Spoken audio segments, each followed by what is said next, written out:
전립선 비대증은 60대 남성의 50%, 70대 남성의 80%, 80대 이상 남성의 90% 이상이 앓을 만큼 흔하게 나타나는 비뇨기계 질환입니다.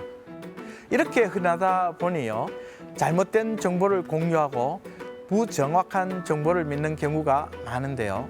전립선 건강을 지키기 위해서는 전립선에 대한 바른 상식을 가질 필요가 있겠죠. 오늘 저와 함께 전립선 비대증과 관련된 흔한 오해 바로잡아 보겠습니다. 안녕하세요. 비뇨의학과 전문의 배양규 원장입니다. 네, 전립선 비대증과 관련해서 가장 많이 묻는 질문이 전립선 비대증이 심하면 전립선 암으로 진행되냐는 겁니다. 결론부터 얘기 드리면 아닙니다. 전립선 비대증과 전립선 암은 발생부터 다르다고 보고 있는데요. 전립선의 조직이 아무리 커져도 암으로 변이는 되지 않습니다. 다른 조직이나 장기로 전이가 가지도 않습니다. 그렇지만 전립선 암은 크기에 상관없이 다른 조직이나 장기로 전이가 일어납니다. 최근 비대증과 암의 상관관계에 대한 많은 연구가 진행은 되고 있습니다만 아직 확실한 연결고리가 없는 것으로 보고 있습니다. 네, 그렇지는 않습니다. 전립선 암의 확진은 조직 검사를 거쳐야 가능하죠.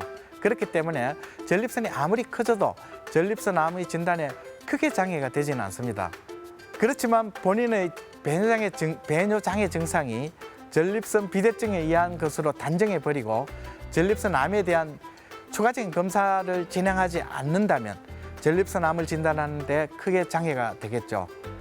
아무리 전립선 비대증이 심하더라도 전립선 암에 대한 주의만 기울인다면 전립선 암의 진단에는 크게 영향이 없다고 봅니다. 전립선을 절제하면 다른 전립선 질환은 안심해도 될까? 그렇지 않습니다. 최근 드물지 않게 전립선 비대증 수술을 받은 분들 중에 전립선 암을 진단하고 있습니다. 전립선 비대증 수술은요, 요도를 감싸고 있는 전립선 조직을 주로 제거하게 되는데요. 이때 전립선의 바깥 부분, 피막 부분은 남기게 됩니다. 그런데 전립선 암은 주로 전립선의 바깥 부분, 피막 부분에 주로 발생하기 때문에 전립선 절제술을 받았더라도 전립선 암이 발생할 수 있습니다.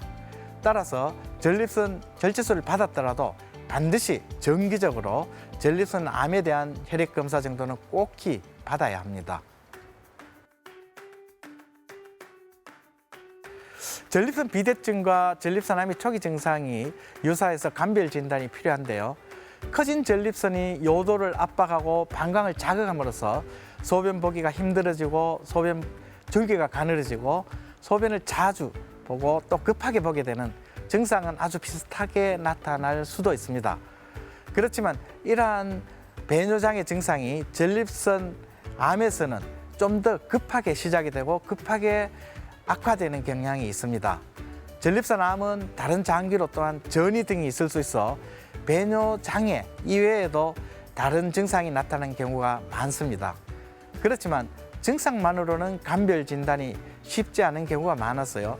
반드시 PSA와 같은 추가적인 검사를 꼭 받으셔야 합니다.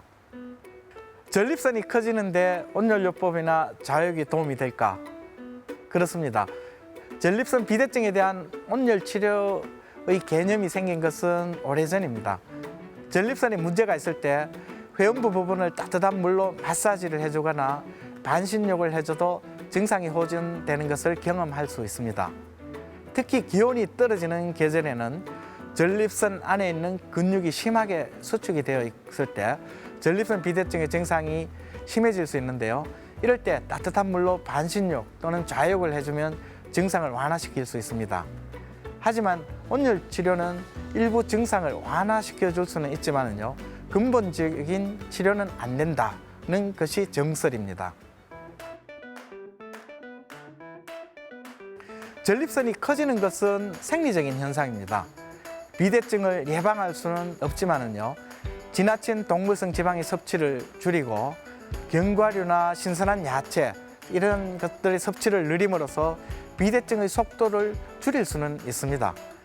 규칙적인 운동을 하고 장시간 앉아있는 자세는 피하는 것이 좋습니다.